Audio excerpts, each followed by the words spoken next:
G'day, how's it going? So you want to know how to crack your own back? Well, the first thing I have to say is don't. And the main reason why is because you don't know exactly what you're cracking. Perhaps the first thing that I should say is when we crack somebody's back, we're not cracking anything. A crack would imply a fracture. That would be painful, and that's not what we're trying to do.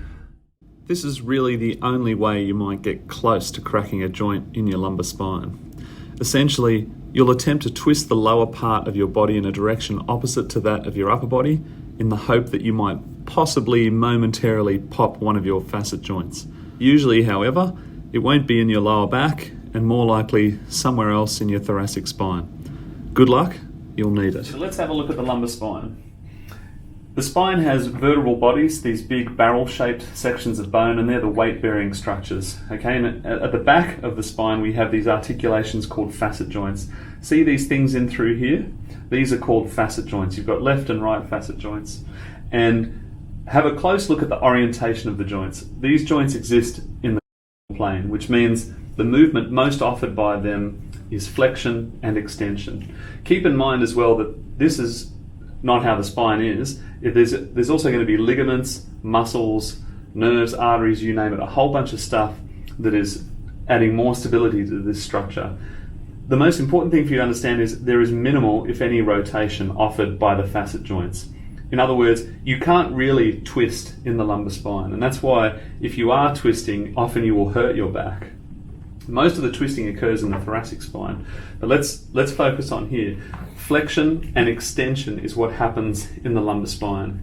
So if you're stuck in your lower back, you're going to be restricted in bending forward and or arching backwards. So we've got Lara positioned on the bench here, and I'm going to try and adjust her L5S1 segment. Just remember that the facet joints, they're orientated like this, right side, left side, and they move like that into flexion and extension. So as I sort of pre-tension her into flexion, it's going to open up the facet joint a little bit. As I deliver a force into the bottom segment, it's going to do this and create a little cavitation, hopefully.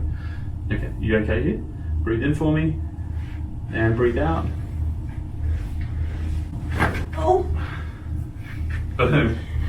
A big adjustment for Lara, so we've just had a moment to get over it. But the reason why that's better than me lying on the bed going like this is because how could I possibly know what segment I'm popping off in my own back versus when I use a short lever contact, as I just did then. The piezoform of my hand here is directly on what I think at least is L5, delivering that force in through there, and off it goes. Here's one all the office workers know. Find some sort of stable fulcrum, such as the back of your chair, and violently jerk yourself backwards over it. Hopefully your office chair doesn't have wheels on it, as you may find yourself getting more than what you bargained for. Another way is to jam yourself between some narrow door frames.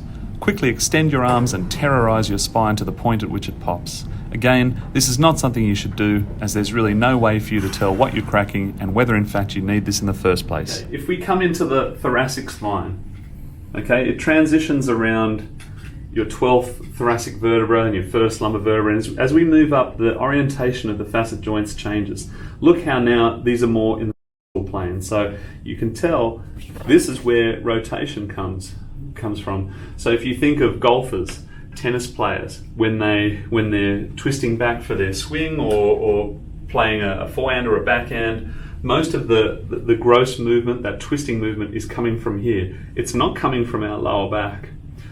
So the movement most offered by the thoracic spine is rotation. Look how easily even the model rotates, as well as lateral flexion, okay, or side bending.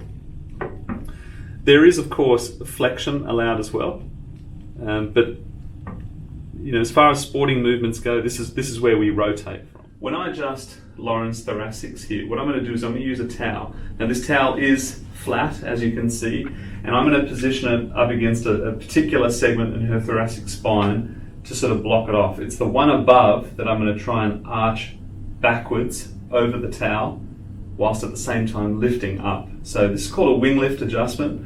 I'm going to use the weight of the patient's body, draw her back as she's falling backwards with me holding her. Every part of her body below this towel is going to want to hit the ground, whilst I'm holding every part of her body above this towel upwards, and we're going to create this this traction event right at the segment that I'm trying to adjust.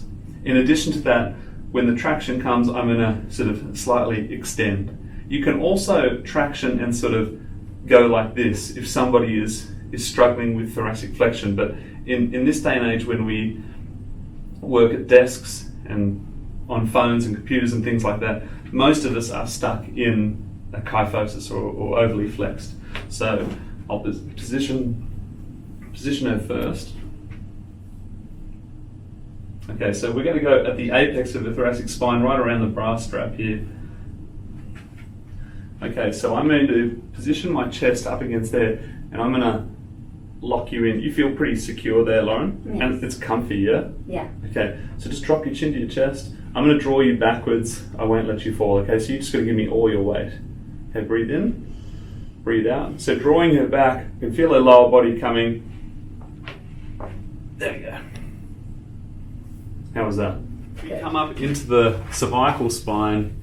This is where we can do most movements. So remember, our eyes are in the front of our head. So in order to see what's behind us, we need to have great mobility so that we can turn, use our peripheral vision, and also, check for any danger that's behind us. And these facet joints are very mobile. They offer rotation, they offer side bending, flexion, and extension. It's quite hard to manipulate this model because it's a model, I guess. But yeah, just note the different orientation of the facet joints in the cervical spine versus the thoracic spine. This is a very mobile part of your body, and it becomes more and more stable as you go down the spine, which is exactly what we need, because if you think of ourselves as a tree, the base of the tree needs to be the most supportive. The lumbar spine needs to be somewhat stable, so you're going to sacrifice flexibility in that region. But up here, it needs to be really, really mobile. Please, please, please do not attempt to crack your own neck. Throughout university, my fellow students would do this, and they just made themselves worse. Others will simply move their heads in this way and pop themselves. There's far too much wrong with this and not enough time to go into it. Simply put, you don't have the right leverage to get at the joint you need to, so just don't. Here we are with Lara again, and we're going to adjust her cervical spine. Now, for any chiropractors who are watching, I'm very aware of the differences between Gonstead and diversified styles of chiropractic. I'm not here to debate that. That's definitely for another time and another video. But for the layman out there who just want to understand a bit more about adjusting, the neck, it is a delicate structure, albeit still a very strong structure. So there's probably way more strength and stability in people's necks than what most people think.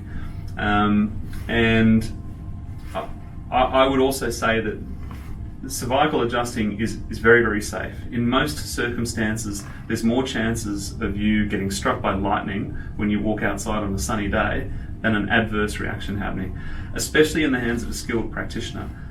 I would describe myself as a skilled practitioner, having done this for over 10 years. I don't mean for that to sound bragging, but after doing it so many times, you can literally do this in your sleep.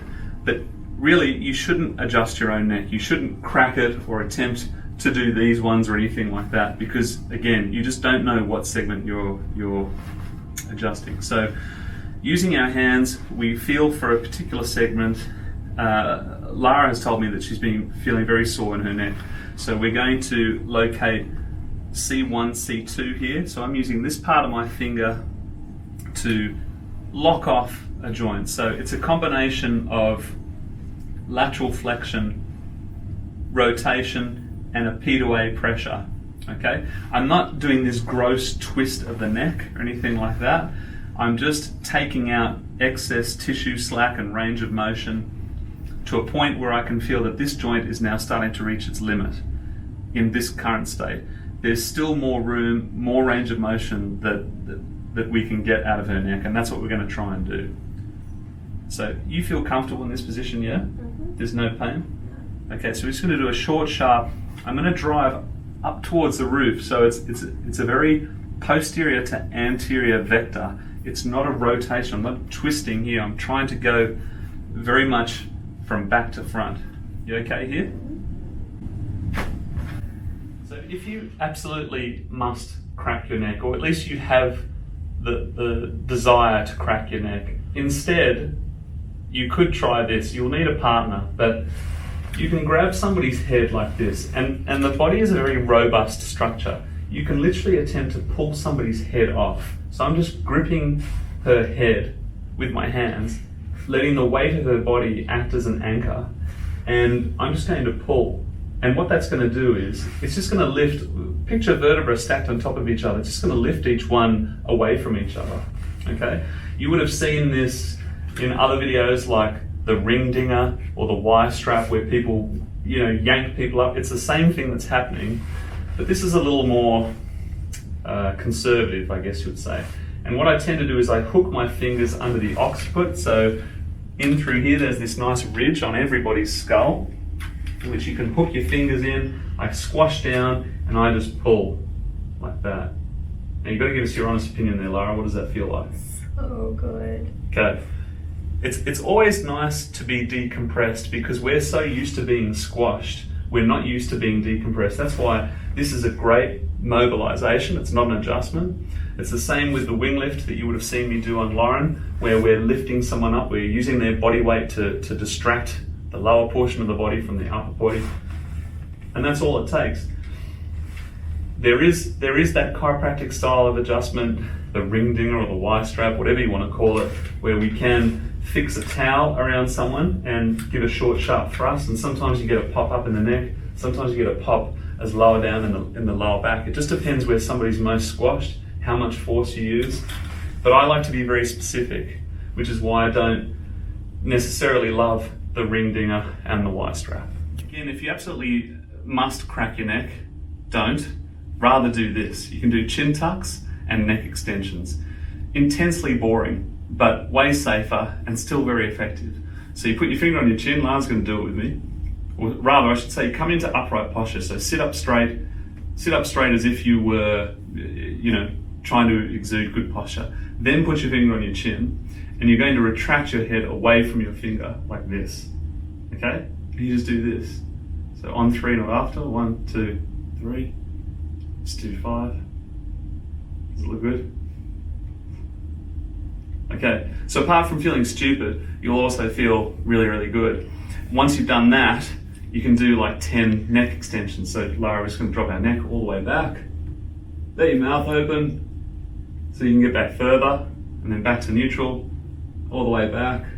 I felt my neck pop. Did you feel your neck pop? No. Probably because I just adjusted it. How often are we like this, poking our chin? This is why we do this. We always poke our chin when we're sitting at a desk, so do lots of this. We always drop our head and look at our phone or our iPad or whatever, so do this instead. Let's talk about shear stress. The spine is basically blocks stacked on top of each other, and shear stress is when they would move transversely, okay? Now, the spine is an S sort of shaped curve, but nonetheless, we don't want a situation where the vertebrae are moving like this because it's very stressful on the discs. What we would prefer is for them to be tractioned, pulled apart, or moving something that is congruent with their natural range of motion. So in the case of the thoracic spine, for example, we want to try and encourage extension and or flexion, okay?